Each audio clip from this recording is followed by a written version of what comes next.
Bonjour à tous et bienvenue dans cette vidéo 35 sur l'empilage de locomotives LIFO.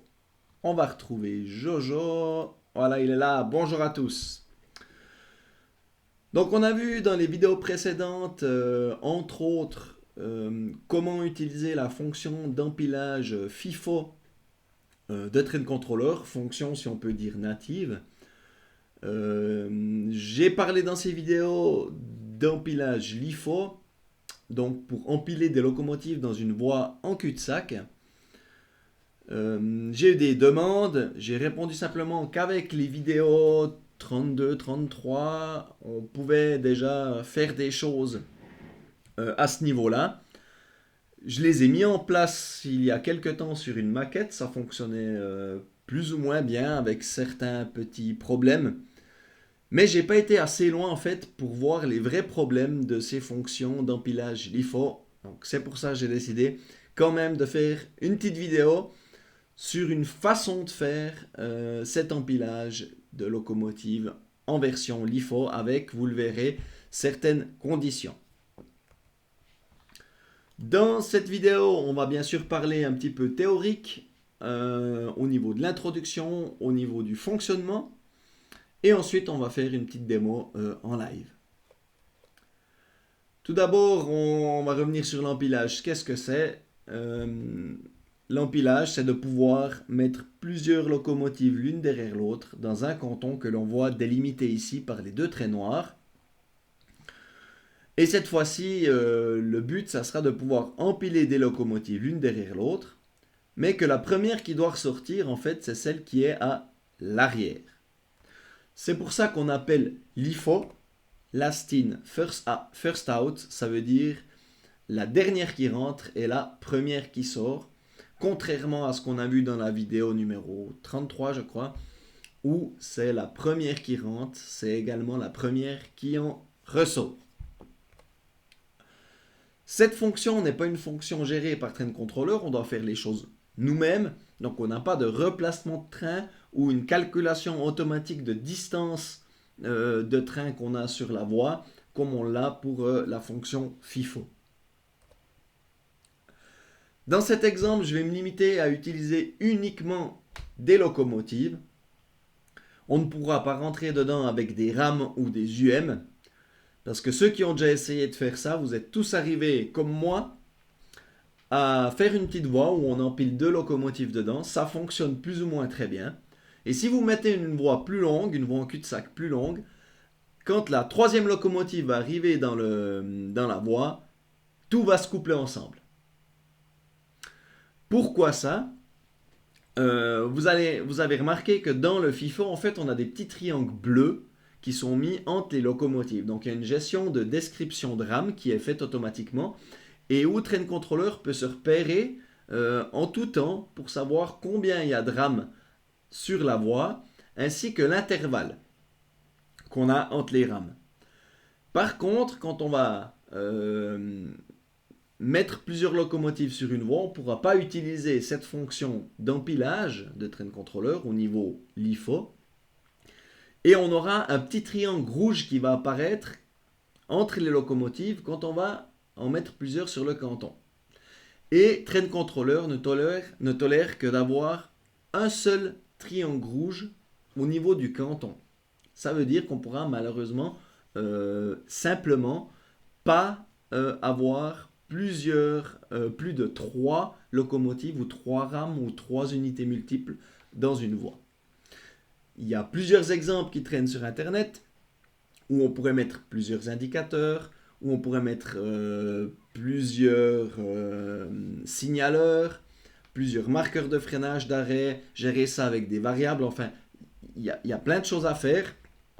Mais ici, moi, je vais vous montrer une autre solution où on devra joindre les locomotives dans le compteur d'arrivée. C'est pour ça que je vous dis, on ne pourra pas faire d'UM, puisque en fait, toutes les locomotives que je vais rentrer dans ma voie vont être couplées. On va voir une nouvelle notion de joker, le dièse, qui pourra nous retourner le nombre de véhicules en fait qu'on a déjà présents sur la voie. Comme on n'utilise pas la fonction d'empilage native de Train Controller, enfin qu'on ne peut pas l'utiliser, elle ne saura pas en fait qu'on laisse un espace entre les locomotives, un intervalle. Comme pour Train Controller, les locomotives seront couplées entre elles, en principe, il n'y a pas d'espace, mais avec ce dièse, on pourra gérer ceci. La formule d'empilage, on va réutiliser une partie qu'on a utilisée dans la vidéo numéro 33, qui était celle-là. Donc, la distance d'arrêt moins ce qu'il y a déjà sur la voie, moins le nombre de locomotives fois 10. Ici, on va utiliser cette même formule, mais on va remplacer ici la partie intervalle par dièse BA fois 10. Donc le nombre de locomotives qu'il y a déjà sur la voie, donc qui sont couplées ensemble, fois 10 qui sera mon intervalle entre les locomotives.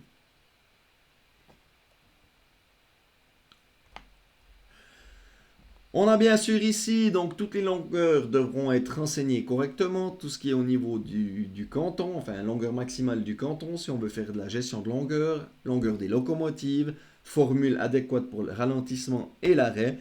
Au niveau hardware, bien sûr, les rétrosignalisations devraient être correctes, ainsi que les profils de vitesse et les vitesses de seuil. Si je reviens en arrière, comme je vous l'ai dit, on a plusieurs possibilités pour faire ceci. Moi, j'aimerais vous proposer une possibilité d'empilage dans une gare en cul-de-sac ou une voie en cul-de-sac simple avec une seule rétrosignalisation. Et vous le verrez, ça implique quelques petits compromis qu'on devra faire, notamment de devoir coupler les locomotives dans la voie et ne pouvoir y amener respectivement que des locomotives uniques. On a donc bien sûr le cas toujours où on a deux cantons qui sont occupés. On aimerait bien empiler la locomotive verte ici dans le canton devant. Pour faire ceci, on devra amener un signaleur qui permettra en fait de déclencher le freinage dans ce canton puisque la rétrosignalisation, l'indicateur de ce canton sera déjà activé et on ne saura pas à quel moment la locomotive arrivera dans ce canton. Donc on l'a déjà vu dans les vidéos précédentes, je vais essayer de faire ça rapidement. Je choisis le signaleur afin de démarrer le freinage de ma deuxième locomotive ou ma troisième locomotive quand le signal, l'indicateur du canton précédent tombe, parce que j'ai ceci à disposition sur ma voie de test. Si on reprend ceci, on a ici l'empilage qu'on aimerait faire dans le canton 2 qui est déjà occupé. Un train arrive dans le canton 1, il passe dans le canton 2 et c'est seulement quand il a passé dans le canton 2 que l'indicateur du canton 1 est de nouveau libre que je pourrai commencer de freiner en fait ma deuxième locomotive qui arrive dans le canton 2. Et ici, on devra prendre en compte en fait dans notre longueur d'arrêt la longueur de la rame ou la longueur de ma locomotive respectivement ici qui sera déduite de la longueur de freinage. Dans notre canton d'empilage, on aura bien sûr un signaleur qui devra réagir lorsque la locomotive quitte le canton 1 et que mon trajet soit canton 1 à canton 2. Et ensuite, on pourra déclencher ici le freinage et l'arrêt de ma locomotive. Donc, bien sûr, dans la longueur de freinage, il faudra prendre ici notre longueur d'arrêt qui est X moins la longueur de ma locomotive. Si vous voulez un petit peu plus d'explications sur ces principes, vous pouvez regarder à nouveau la vidéo numéro 33 sur l'empilage FIFO où j'explique cela. Au niveau du canton, bien sûr, on pourra donner une longueur maximum pour lorsqu'on vient venir empiler nos locomotives, pas qu'on puisse rentrer avec quelque chose de plus long que la place qui reste à disposition. Mais attention cette fois-ci, comme Train Controller ne connaît pas tout de ce qui se passe dans mon canton d'empilage en version LIFO, il faudra faire un peu une petite concession ici.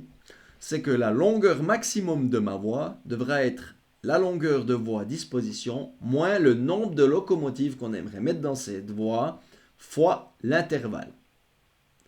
Ça veut dire ici, si je définis un maximum de 2 locomotives avec un intervalle de 10 cm, j'ai 60 cm à disposition, j'ai 1 mètre à disposition dans ma voie, moins 2 fois 10, donc 80 cm. Donc c'est un petit peu ça qu'il faut faire attention ici, c'est qu'on doit à peu près définir le nombre de locomotives qu'on veut mettre dedans pour pouvoir définir la longueur maximum, pour que ça reste dans un schéma simple, je dirais. Au niveau de l'empilage, on a bien sûr ici, on doit cocher les options qui permettent de rentrer dans les cantons occupés. Sélectionner un itinéraire avec un minimum d'aiguillage, alors ça c'est pas obligatoire, mais c'est bien sûr ici les 4 coches qu'on a besoin. Si on veut contrôler qu'on ne rentre pas dans un canton trop court, on devra bien sûr ici cocher pas d'arrêt dans les cantons courts ou pas d'arrêt programmé dans les cantons courts. Et ensuite, on va dans RAM, atteler dans le canton d'arrivée, on va cocher atteler, enfin entrer pour attelage dans le canton d'arrivée. Et comme je vous l'ai dit, la petite concession, c'est de devoir joindre les locomotives entre elles, donc atteler dans le canton d'arrivée. Et bien sûr, ici, on désactive la fonction d'empilage, sinon vous allez le voir, vous aurez quelques soucis un peu bizarres qui se passent dans Train Controller. Voilà pour les règles au niveau du trajet d'empilage. Au niveau du trajet de dépilage, là aussi, il faut faire attention, puisqu'on joint toutes les locomotives. Si on voudra sortir la dernière locomotive qui est rentrée dans notre voie, il faudra bien sûr découpler nos locomotives. Vous avez probablement fait des essais, tout comme moi, où on a essayé de découpler la locomotive le plus à droite du canton au niveau du trajet dans les opérations de démarrage, et ça ne marche pas. Ce que je ne savais pas, en fait, c'est que quand on démarre un trajet, en fait, il est démarré d'office. Et moi, je pensais que les opérations avant le trajet, elles étaient effectuées avant de démarrer. Et ce n'est pas le cas forcément. Il faut d'abord dételer les locomotives, attendre une petite temporisation, comme on le voit ici, et ensuite démarrer le trajet. Donc ici, on a un bouton poussoir où je viens bien ici séparer les locomotives. Et dans la fonction de séparation, il y a plusieurs options. Et j'ai choisi de séparer celle le plus à droite de ma voie. J'attends un petit délai d'1 seconde et ensuite je démarre mon trajet de vidage de voie. Donc il faut bien comprendre cette notion de timing, sinon ça ne marche pas. La formule pour la distance d'arrêt, donc on la voit rapidement, mais on a vu ce principe également dans la voie vidéo 32. Nous avons donc 2 locomotives déjà présentes ici sur ma voie d'empilage. Une troisième arrive. J'ai bien sûr à prendre en compte ici ma longueur de la locomotive au niveau de ma détection. Donc ça, c'est ce qu'on a vu quelques slides précédents. Nous avons des distances de locomotive, donc des longueurs de locomotive. Nous avons des intervalles et nous avons, elle, donc la distance que cette locomotive devra encore parcourir pour arriver à notre intervalle derrière la deuxième locomotive. Au niveau formule, on aura donc notre longueur d'arrêt est égale à x, donc la longueur d'arrêt principale de ma première locomotive ici, moins ma longueur de locomotive, moins la somme de toutes les longueurs de locomotive qu'on a présent ici, moins le nombre de locomotives fois l'intervalle. En version Train Controller, on va donner x, donc la longueur d'arrêt, moins %L pour la locomotive ici qui entre dans le canton, moins %BA, qui est la longueur de ma rame, et comme mes locomotives pour train contrôleur sont jointes. Donc pour train contrôleur, c'est comme si les intervalles n'existent pas. C'est ce qu'on triche un peu ici sur cette notion. On aura donc ici la somme de mes deux locomotives ou de toutes mes locomotives qui sont présentes sur le canton, moins dièse BA fois 10, donc le nombre de véhicules de ma rame jointe, fois 10 pour avoir 10 cm entre chaque locomotive. Donc c'est cette formule qu'on va utiliser. On va maintenant faire une petite démonstration pour voir tout ça. C'est pas du tout ce que je voulais faire ici. Je voulais simplement aller chercher train contrôleur. Voilà. Donc ici, on retrouve mon petit schéma exemple. Et pas à pas, on va créer les éléments qu'on aura besoin. On va déjà créer un premier trajet. Donc, nouveau trajet que je vais appeler empilage LIFO. Normal, on va répéter ça pendant 5 secondes. Voilà. On va mettre aucune opération, ça vous pouvez le faire vous-même. Ce qui est important ici, dans les règles, c'est d'aller activer Entrée dans les cantons occupés, réserver les cantons occupés, et dans RAM, Entrée pour attelage dans le canton d'arrivée réservé et atteler dans le canton d'arrivée. Voilà. Donc ici, j'ai créé mon premier trajet. Maintenant, on va lui dire, tu as ici ce canton, le canton 3, c'est le canton de départ, le canton 2, le canton d'arrivée. Et on a créé notre premier trajet d'empilage LIFO. Je vais créer un deuxième trajet, trajet 11, que je vais renommer empilage LIFO vidage, comme ceci. Dans les règles, on va laisser toutes les règles par défaut, on ne va rien changer. Successeur, train, condition, rien du tout. On va laisser ça comme ceci, on va simplement lui dire, tu as le canton 2, le canton 3, le canton 2 étant le canton de départ et le canton 3 étant le canton d'arrivée. Donc ce trajet nous permettra de dépiler en fait les locomotives qu'on a empilées dans notre voie en cul-de-sac. Ceci étant fait, nous allons ici dans empilage, dans le bouton empilage, venir ici démarrer le trajet, donc dans opération liste de trajets, ajouter, démarrer notre trajet d'empilage dans le sens positif. On va utiliser ici ce bouton pour faire le dépilage, je double-clique dessus. Et ici, on va sélectionner canton 2, parce qu'on va démarrer du canton 2. Et ici, on va aller dans opération de locomotive.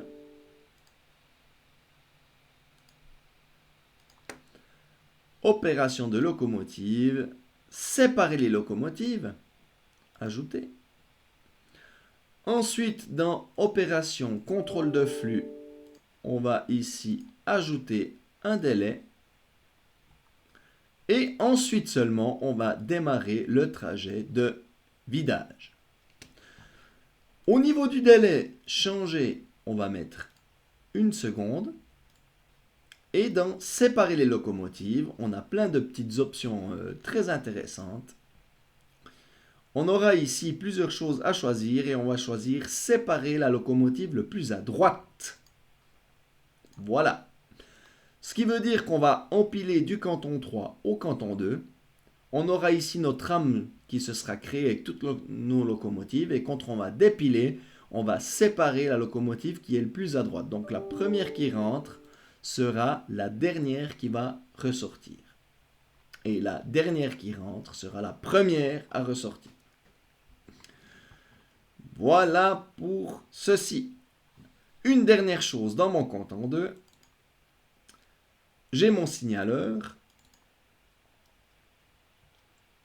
Mon signaleur va réagir ici quand mon indicateur va tomber et que mon trajet d'empilage sera actif. Voilà. Donc dès que ma locomotive aura pénétré complètement dans le canton 2, le freinage va se lancer avec ici dans les marqueurs la formule 90 moins %L moins %BA moins dièse BA fois 10. Je vais copier cette formule que je vais mettre ici dans le freinage avec toujours mon petit centimètre en moins parce que train contrôleur préfère. Voilà. Donc, on a mis notre signaleur de ralentissement avec la formule qui permet de freiner. On a créé notre trajet d'empilage avec l'autorisation de pénétrer dans un canton déjà occupé et notre fonction de dépilage. Et maintenant, on va tester tout ça. Voilà, on va mettre notre première locomotive ici sur notre canton de départ. On va mettre la webcam qui nous permettra de voir bouger les locomotives. Donc, la première locomotive est ici. J'ai ici mon cul-de-sac, donc une voie fermée. Et je vais démarrer l'empilage. Mon trajet démarre. Ma locomotive démarre.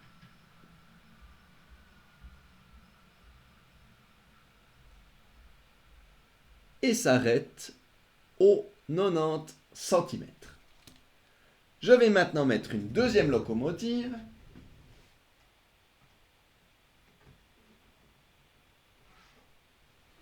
Voilà, donc une deuxième locomotive arrive sur la voie précédente. Je démarre l'empilage.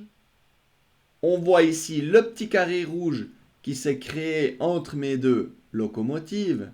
À savoir qu'on peut avoir un seul par canton. C'est pour ça que la fonction d'empilage LIFO ne fonctionne pas en automatique. Au niveau de ma formule, on a ici 11 cm, donc j'ai prévu 10 cm, on n'est pas mal. Vous avez remarqué ici que les locomotives se sont jointes, et pour faire justement un empilage LIFO, c'est le seul moyen que j'ai trouvé pour que ça fonctionne en restant simple, sans créer plusieurs marqueurs de ralentissement, d'arrêt, des variables et des choses comme ça. Je vais maintenant mettre une troisième locomotive.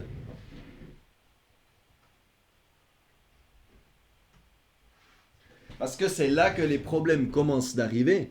Si vous restez avec deux locomotives, vous pouvez avoir toujours ce petit triangle rouge et pas être obligé de joindre vos locomotives. Mais à la troisième locomotive qui va arriver sur ce canton d'empilage, train contrôleur automatiquement va tout coupler. Et c'est là qu'après on a quelques soucis pour dépiler, rempiler et il y a des choses qui se passent vraiment bizarrement. Ma troisième locomotive arrive sur le canton précédent, j'empile, ça démarre. Donc là, la distance d'arrêt est très courte. Et voilà. Si je vais mesurer, on a 9,5 cm. Donc vous voyez au niveau de la formule, ça joue bien avec notre dièse BA. Et comme on le voit ici, toutes nos locomotives sont couplées. Donc c'est là. Maintenant, si on aimerait bien mettre des UM sur cette voie en cul-de-sac avec cette solution, ça ne marchera pas vu que tout est couplé ensemble. Et maintenant, on va essayer de dépiler avec le petit bouton ici. Voilà, donc on voit train contrôleur ici découpe la locomotive le plus à droite et uniquement la locomotive qui est rentrée en dernier sur le canton d'empilage est partie. J'enlève cette locomotive. Je l'enlève ici de mon canton. Voilà. Je dépile la deuxième. On voit train contrôleur a séparé les deux locomotives, celle de droite repart. Voilà. J'enlève ma locomotive. Je la supprime du canton et je fais ceci pour la troisième. Et c'est tout.